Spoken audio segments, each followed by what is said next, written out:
Hello बच्चों, मैं हूं आप सबके टॉपर भैया और स्वागत है हमारे प्यारे से यूट्यूब चैनल टारगेट टॉपर 95 में। आज की इस वीडियो में हम आप सबको क्लास 11th के हिंदी कोर का मॉडल सेट जो 2025 का जैक बोर्ड द्वारा जारी किया गया है उसका सबसे बेहतरीन सॉल्यूशन बताने वाले हैं, तो वीडियो के अंत तक बने रहना है। और चैनल पर पहली बार है तो चैनल को जरूर सब्सक्राइब करके वीडियो को लाइक कर देना है। आप सबको बता दें कि हमारा यूट्यूब चैनल अभी क्लास 11th की परीक्षा की तैयारी करने के लिए सबसे बेस्ट यूट्यूब चैनल बन चुका है और ये सभी आपके प्यार के ही चलते हो पाया है। यदि आप चाहते हैं कि हमें इस मॉडल सेट के अलावा और हमें बाकी सभी सब्जेक्ट का 5-5 मॉडल सेट मिले तो हम आपको 5 मॉडल सेट हर एक सब्जेक्ट का तैयार करके अपने प्ले लिस्ट में सबका वीडियो का प्ले लिस्ट बना दिए हैं। साथ ही इसी वीडियो के डिस्क्रिप्शन में आपको उस प्ले लिस्ट का लिंक भी मिल जाएगा, तो जाइए और उस वीडियो को भी देखिए और अपनी तैयारी को बेहतरीन कीजिए। हम आपको पिछले 5 सालों का भी वीडियो दे रहे हैं, 2021 में क्या पूछा था, 2022 में, 23 में, 24 में, साथ में उसका पीडीएफ भी अपने ग्रुप में भेज दे रहे हैं। तो आप उस ग्रुप में जुड़ना चाहते हैं तो इसी वीडियो के डिस्क्रिप्शन में हमारे टेलीग्राम और व्हाट्सएप चैनल का लिंक है,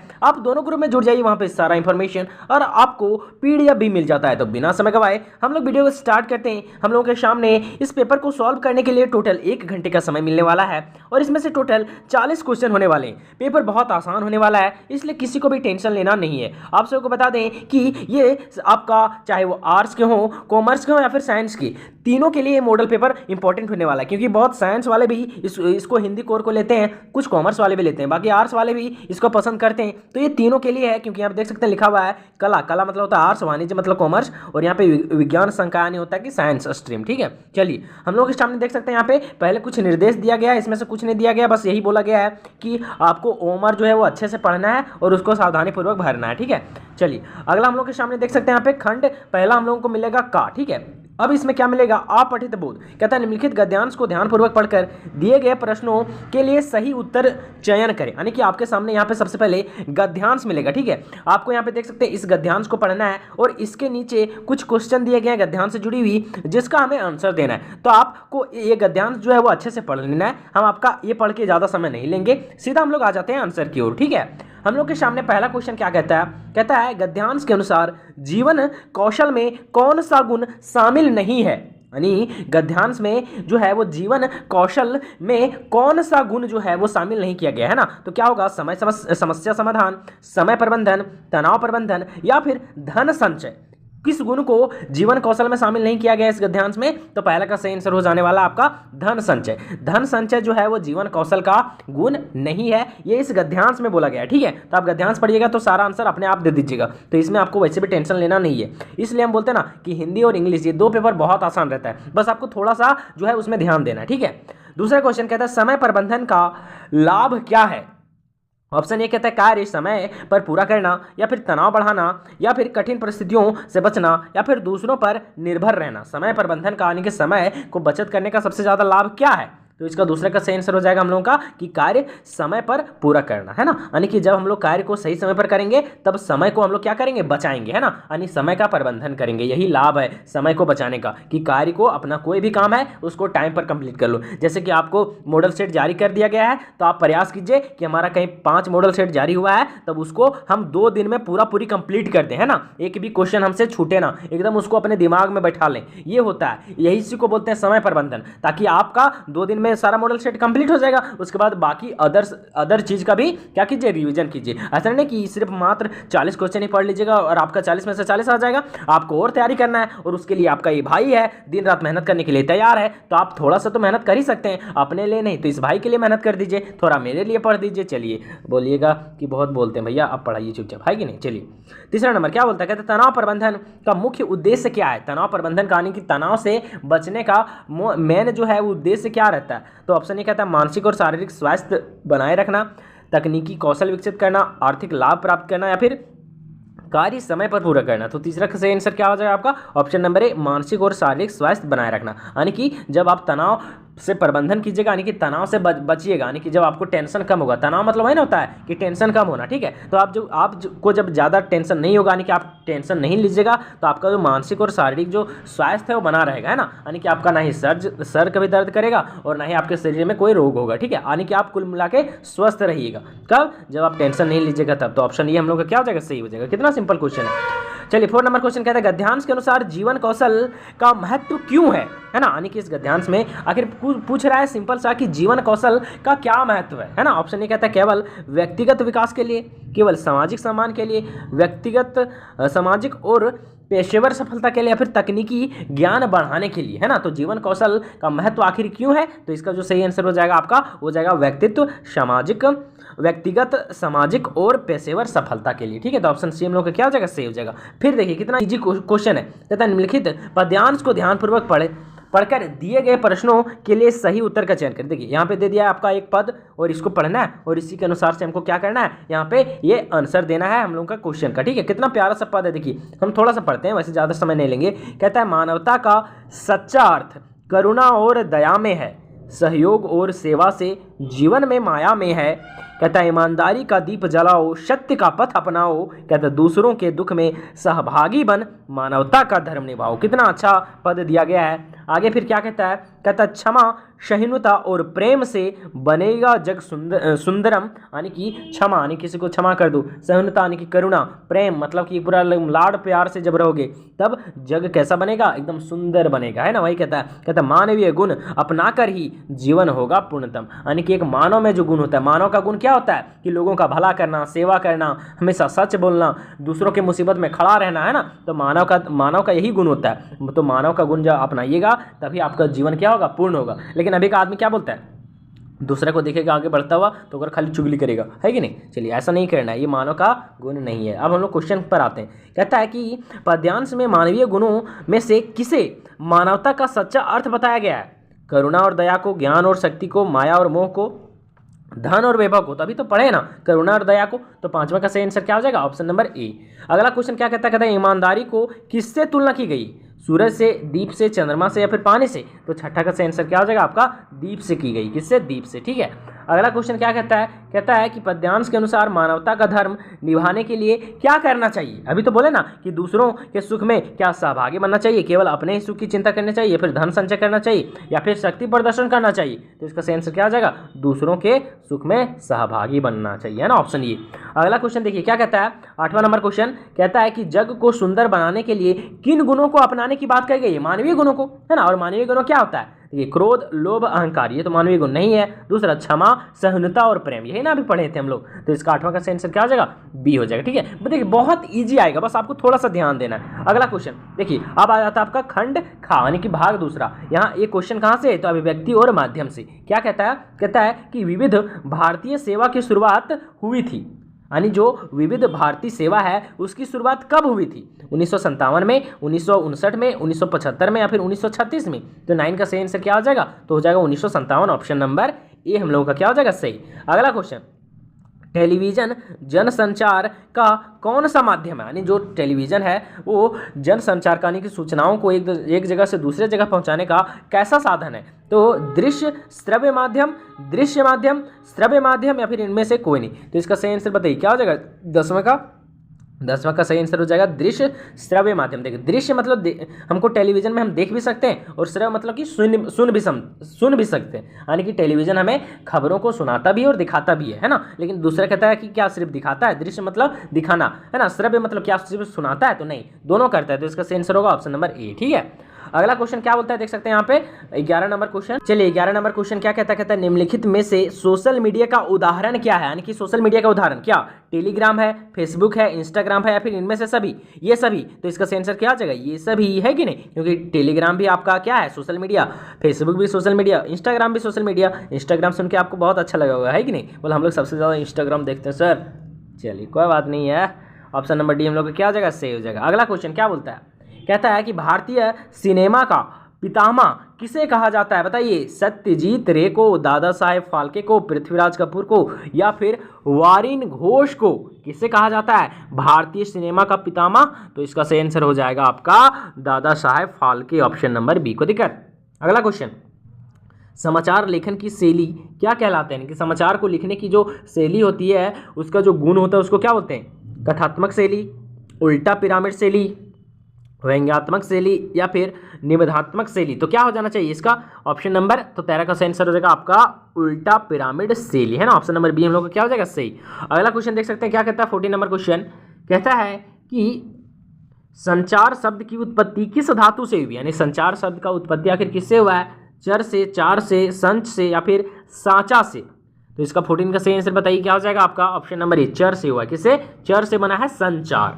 अगला क्वेश्चन 15 नंबर कहता है भारत का पहला छापाखाना कहाँ खुला, गोवा में, दिल्ली में, पटना में या फिर जालंधर में। तो इसका जो सही आंसर हो जाएगा आपका 15 नंबर का वो क्या हो जाएगा आपका, गोवा में। कहाँ, गोवा में, ऑप्शन ये हम लोग का। ठीक है, अगला क्वेश्चन देखिए क्या कहता है कि फीडबैक के अनुसार संदेश में सुधार कौन करता है ना। फीडबैक जब देते हैं तो संदेश में सुधार कौन करता है, प्रसारक, संचारक, विचारक या फिर प्रचारक। तो 16 का सही आंसर बताइए क्या आ जाएगा आपका, संचारक है ना, संचारक। ऑप्शन नंबर बी इन लोगों को क्या होगा सही। अगला क्वेश्चन क्या कहता है 17 नंबर क्वेश्चन कहता है जब हम किसी को इशारे से या संकेत से बुलाते हैं तो ये किस प्रकार का संचार कहलाएगा, मौखिक संचार, सांकेतिक संचार, अमौखिक संचार या फिर इनमें से सभी। तो कितना सिंपल है, सांकेतिक संचार है ना। 17 का सही आंसर क्या हो जाएगा आपका, ऑप्शन नंबर बी। अगला क्वेश्चन देखिए क्या कहता है 18 नंबर क्वेश्चन कहता है किसने कहा है संचार अनुभवों की साझेदारी है। किसने कहा ये, बिल्बर श्रेम ने, अरस्तु में या फिर कर्णिधम्म ने या फिर लेरी पेज ने। किसने कहा है, तो 18 का सही आंसर बताइए क्या हो जाएगा, तो ये हो जाएगा आपका विलंबर श्रेम ने, ऑप्शन नंबर ए। ठीक है, अगला क्वेश्चन लोगों के सामने देख सकते हैं यहाँ पे क्या कहता है। अब आता है हमारा भाग 3 यानी कि खंड गा। ठीक है, इसमें क्या पूछा गया, ये पाठ्य पुस्तक से यानी कि आपके बुक से है। ठीक है, क्या कहता है निम्नलिखित गद्यांश को ध्यानपूर्वक पढ़कर दिए गए प्रश्नों के उत्तर जो है वो सही उत्तर चयन करें। अब कितना सिंपल है, देखिए ये वाला दे दिया और इसी के अनुसार से नीचे क्वेश्चन पूछा है। अब इससे जी कुछ है तो आप लोगों को इसको आराम से पढ़ना है और इसी के अनुसार से हम लोग क्या करेंगे, इसका उत्तर देंगे। हम लोग सीधा आते हैं, क्या कहता है 19 नंबर क्वेश्चन कहता है प्रस्तुत गद्यांश किस पाठ से लिया गया है। किससे लिया गया है, नमक का दारोगा, अपू के साथ 2.5 साल या फिर आपका गलता लोहा या फिर जामुन का पेड़, बताना है किससे लिया गया है। तो इसका सही आंसर हो जाएगा आपका गलता लोहा। पढ़ के देखिएगा आपको पता चल जाएगा ना ये किससे लिया गया है, तो गलता लोहा से ऑप्शन नंबर सी। धनराम को 13 का पहाड़ा क्यों याद नहीं हो पाया, है ना। धनराम को 13 का पहाड़ा क्यों नहीं याद हो पाया, तो धनराम पढ़ाई में रुचि नहीं रखता था, याद नहीं कर पाया, या फिर देख सकते हैं यहाँ पे धनराम मंद बुद्धि था, या डर के कारण, या फिर कहता है कि मास्टर त्रिलोक सिंह ने उसे सिखाया नहीं, या फिर धनराम को गणित कठिन लगता था। तो 20 का बताइए सही आंसर क्या हो जाएगा, हो जाएगा धनराम मंद बुद्धि था, है ना, यानी कि उसको दिमाग में नहीं धंसता था ना, और डर के कारण, ऑप्शन नंबर बी। अगला क्वेश्चन क्या कहता है कि गद्यांश में विद्या का ताप से क्या तात्पर्य, यानी विद्या का ताप का क्या मतलब है, क्या अर्थ है। ऑप्शन ए कहता है शिक्षा का महत्व, पढ़ाई की कठिनाई या फिर ज्ञान प्राप्त करने का प्रयास या फिर विद्या की परीक्षा। तो इसका जो 21 का सही आंसर हो जाएगा वो हो जाएगा आपका पढ़ाई की कठिनाई, है ना। विद्या का ताप का मतलब पढ़ाई की कठिनाई, यानी ऑप्शन नंबर बी हम लोग का क्या हो जाएगा सही। अगला क्वेश्चन देखिए 22 नंबर क्वेश्चन क्या कहता है गंगाराम के निधन के बाद धनराम ने क्या किया, पढ़ाई जारी रखी, पिता का विरासत संभाल ली या फिर गांव छोड़ दिया या फिर मास्टर त्रिलोकी सिंह से मदद मांगी। तो 22 का सही आंसर आप लोगों का क्या हो जाना चाहिए, तो पिता की विरासत संभाली, है ना। जब पिताजी नहीं रहे तो आपका जो धनराम थे उन्होंने ही क्या किया, तो उसकी विरासत को संभाली, ऑप्शन नंबर बी। अगला क्वेश्चन देखिए क्या बोलता है, अब यहाँ पे निम्नलिखित प्रश्नों को सही विकल्प का चयन करें। अब आपका ये भी बुक सही है, आपको यहाँ पे 4 ऑप्शन है, यहाँ पे क्वेश्चन है, सही को चुनना है। क्या कहता है नमक विभाग में किसे दरोगा की नौकरी मिली थी। नमक विभाग में दरोगा कौन बना था, अलोपीदीन या फिर वंशीधर को या फिर बदलू सिंह को या फिर दातादीन को। तो इसका सही आंसर बताइए क्या हो जाएगा, तो 23 का सही आंसर आप लोगों का हो जाने वाला है ऑप्शन नंबर बी वंशीधर को। ऑप्शन नंबर बी हम लोग का क्या हो जाएगा, सही हो जाएगा, कोई दिक्कत। अगला क्वेश्चन देखिए बस 2-4 मिनट लगेगा। 24 नंबर कहता है लेखिका मियाँ नरीसुद्दीन के पास किस हैसियत से गई थी, यानी जो लेखिका थी वो मियाँ नरीसुद्दीन के पास आखिर किस हैसियत से गई थी। तो पत्रकार की हैसियत से, कलाकार की हैसियत से, संपादक की हैसियत से या फिर निबंधकार की हैसियत से। तो इसका सही आंसर क्या हो जाएगा, पत्रकार की हैसियत से, यानी कि ऑप्शन नंबर ए। अगला क्वेश्चन कहता है कि अप्पू की माँ का क्या नाम था, है ना, आनंदी, जया, सर्वजया या फिर आपका त्रिलोकी। तो अप्पू की जो माँ थी उसका क्या नाम था, तो उसका सही आंसर हो जाएगा आपका सर्वजया, है ना। ऑप्शन नंबर सी हम लोगों का क्या हो जाएगा, सही हो जाएगा। अगला क्वेश्चन देखिए क्या कहता है कि विदाई संभाषण पाठ के लेखक का क्या नाम है, यानी जो विदाई संभाषण पाठ है आप लोगों का उसके लेखक कौन है। क्या मनोहर जोशी है, कृष्णा शोभती है, प्रेमचंद है या फिर बाल मुकुंद गुप्त है। तो इसका सही आंसर क्या हो जाएगा बताइए, बाल मुकुंद गुप्त, यानी ऑप्शन नंबर डी। 26 का सही आंसर क्या होना चाहिए, ऑप्शन नंबर डी। अगला क्वेश्चन देखिए 27 नंबर क्या कहता है अमित को मैथ में कुल कितने नंबर मिले थे बताइए, 70 यानी 70 मार्क्स, 72, 74 या फिर 76। तो 27 का सही आंसर बताइए क्या हो जाएगा आपका, तो 72 मार्क्स मिले थे। अगला क्वेश्चन कहता है जामुन के पेड़ को, है ना, सेक्रेटेरिएट के लॉन में किसने लगाया था? तो इसका सही आंसर बताइए क्या हो जाएगा? अमेरिका के प्रधानमंत्री ने, भारत के प्रधानमंत्री, है ना, पिटोनिया के प्रधानमंत्री, या फिर इनमें से कोई नहीं? तो इसका जो सही आंसर हो जाएगा आपका पिटोनिया के प्रधानमंत्री, यानी कि ऑप्शन नंबर सी। अगला क्वेश्चन देखिए क्या कहता है, आपके सामने है, कहता है 29 नंबर क्वेश्चन कहता है कि लता मंगेशकर के गाने की विशेषता क्या है ना? ऑप्शन ए कहता है नादमय उच्चारण करती है, मधुर उच्चारण, 3 ताल, या फिर इनमें से कोई नहीं? तो 29 का सही आंसर क्या हो जाना चाहिए आपका कि नादमय उच्चारण करती है। क्या करती है? नादमय उच्चारण। ऑप्शन नंबर ए हम लोग को क्या होगा सही। अगला क्वेश्चन कहता है राजस्थान में कुएं खोदने वाला क्या कहलाता है? राजस्थान में जो कुआं को खोदता है उसको क्या बोलते हैं? क्या उसको चेजारो बोलते हैं, या फिर उसको चेजरा बोलते हैं, या फिर उसको राजरा बोलते हैं, या फिर उसको चेजो बोलते हैं? तो इसका सही आंसर बताइए क्या हो जाएगा? उसको हम लोग बोलते हैं चेजारो। क्या बोलते हैं? चेजारो, यानी ऑप्शन नंबर ए हम लोग का क्या होगा सही। अगला क्वेश्चन देखिए क्या कहता है, कहता है कि बेबी हालदार के कितने बच्चे थे? 2 बच्चे, 3, 4, 1? कितने बच्चे थे? तो इसका जो सही आंसर हो जाएगा वो क्या हो जाना चाहिए आपका? 3 बच्चे, ऑप्शन नंबर बी। अगला देखिए क्या बोलता है, यहाँ पे गद्यांश दे दिया है, पद्यांश दिया है ना, पद है ये। कहता है निम्नलिखित पद्यांश को ध्यानपूर्वक पढ़कर दिए गए प्रश्नों के लिए सही उत्तर का चयन करें, है ना, बहुत अच्छा पद्यांश। कहता है मेरे तो गिरधर गोपाल दूसरो ना कोई, ना जे के सिर मोर मुकुट मेरो पति सोई।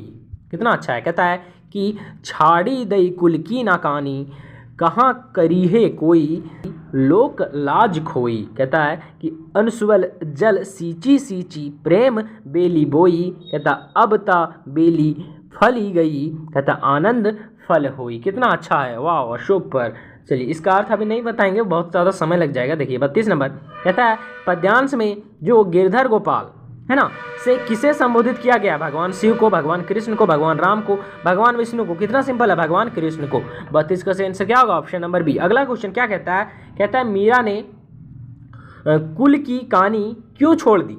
धन संपत्ति के लिए, भगवान कृष्ण की भक्ति के लिए, समाज के डर से, लोक लाज बचाने के लिए? तो भगवान कृष्ण की भक्ति के लिए। तो 33 का आंसर क्या होगा? Option number B. ये तो आप गद्यांश नहीं भी पढ़िएगा तो ऐसी भी बता सकते हैं, इतना अच्छा क्वेश्चन है। कहता है संतन ढिग बेली बैठी बैठी बैठी, लोक लाज खोई का क्या अर्थ है? तो इसका सही आंसर बताइए क्या हो जाएगा? तो इसका सही आंसर हो जाएगा कि संतों की संगति में रहकर मीरा ने समाज की परवाह नहीं किया, यानी ऑप्शन नंबर यही हम लोगों का क्या हो जाएगा सही। अगला क्वेश्चन क्या कहता है, कहता है मीरा ने किसके जल से प्रेम बेली बोई है? गंगा जल से, या फिर असवन यानी कि आंसुओं के जल से, तपस्या जल से, या फिर भक्ति के जल से? तो इसका सही आंसर बताइए क्या आ जाएगा? आंसू के जल से, यानी कि आश्वन के जल से, ऑप्शन नंबर बी। बस अगला क्वेश्चन देखिए क्या कहता है, कहता है निम्नलिखित में से सही प्रश्नों का विकल्प को चयन करना है। कहता है कबीरदास कौन सी काव्य धारा के कवि थे? राम भक्ति काव्य धारा, ज्ञान मार्गी काव्य धारा, कृष्ण भक्ति काव्य धारा, या फिर प्रेम मार्गी काव्य धारा? तो जो कबीरदास थे वो किस काव्य धारा थे? तो ज्ञान मार्गी काव्य धारा, यानी कि ज्ञान प्रदान करने वाले काव्य धारा, ऑप्शन नंबर बी।